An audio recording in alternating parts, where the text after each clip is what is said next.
5.7 মাত্রার শক্তিশালী ভূমিকম্পে কাঁপল সারা দেশ।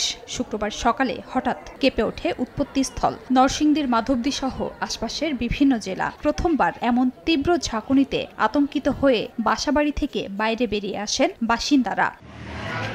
ভূমিকম্পে নরসিংদীতে বেশ কয়েকটি ভবন ও ঘরবাড়িতে ফাটল দেখা দেয়। এ সময় দেয়াল চাপা পড়ে এক বৃদ্ধ নিহত হন। জেলার বিভিন্ন স্থানে ভবন থেকে নামার সময় হুড়োহুড়িতে আহত হন শতাধিক নারী, পুরুষ ও শিশু। এদের মধ্যে কয়েকজনকে উন্নত চিকিৎসার জন্য ঢাকা মেডিকেলে পাঠানো হয়। সেখানে 8 বছরের এক শিশুকে মৃত ঘোষণা করেন চিকিৎসক। এদিকে পলাশ উপজেলার ঘোড়াশাল তাপবিদ্যুৎ কেন্দ্রে ভবনেও দেখা দেয় ফাটল। যন্ত্রপাতি ক্ষতিগ্রস্ত হওয়ায় সাবস্টেশন থেকে জাতীয় গ্রিডে বিদ্যুৎ সরবরাহ বন্ধ রয়েছে।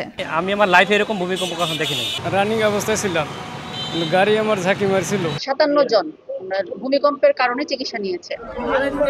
নারায়ণগঞ্জের রূপগঞ্জের গোলাকান্দাইল এলাকার জাহানারা বেগম তার 1 বছর বয়সী মেয়ে আয়েশাকে নিয়ে হেঁটে ভুলতা গাউছিয়া এলাকার দিকে যাচ্ছিলেন। এ সময় হঠাৎ ভূমিকম্পে একটি টিনশেড বাড়ির ইটের দেওয়াল ধসে চাপা পড়েন মা মেয়ে। আশপাশের লোকজন দেয়ালের নিচ থেকে শিশু আয়েশার মরদেহ সহ আহত মা জাহানারা বেগম ও আরেক নারীকে উদ্ধার করে একটি বেসরকারি হাসপাতালে পাঠায়। পরে উন্নত চিকিৎসার জন্য ঢাকা মেডিকেলে আনা হয়। এছাড়া মুসুরি, কাঞ্চন, হাটাবো বাজার ও বড়পাসহ বিভিন্ন এলাকায় দেয়াল ধসে পড়ে। ফাটল দেখা দেয় বাসাবাড়ির ভবনেও। আহত হয়েছেন বেশ কয়েকজন। তো ওরা আসতেছিল এদিক দিয়ে, দেওয়ালটা ধসে, যখন ভূমিকম্প দেওয়ালটা ধসে পড়ে যায়, ইনস্ট্যান্ট তার মগজ বের হয়েছে, ইনস্ট্যান্ট ডেড। প্রাচীরের মধ্যে কোনো ধরনের আস্তর ছিল না, একই সাথে লিন্টন যেটাকে আমরা বলি রডের কোনো কাজও ছিল না এটার মধ্যে, এই কারণে এটি পড়ে গেছে।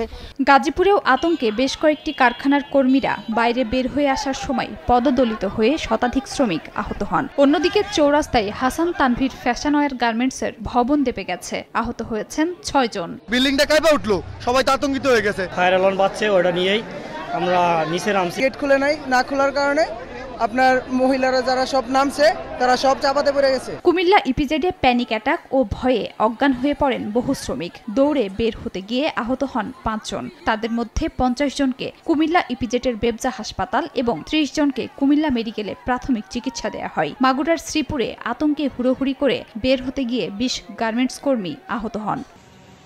এদিকে রাজশাহী বিশ্ববিদ্যালয়ে কম্পনের কারণে শেরেবাংলা ফজলুল হক হলে ফাটল ধরেছে বলে দাবি শিক্ষার্থীদের। ভূমিকম্পের পরপরই নিরাপত্তা ঝুঁকির জন্য প্রশাসনকে দায়ী করে বিক্ষোভ মিছিল করেন শিক্ষার্থীরা।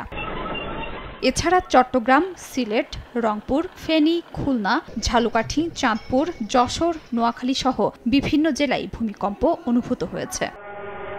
খাদিজা স্বপ্না, সময় সংবাদ।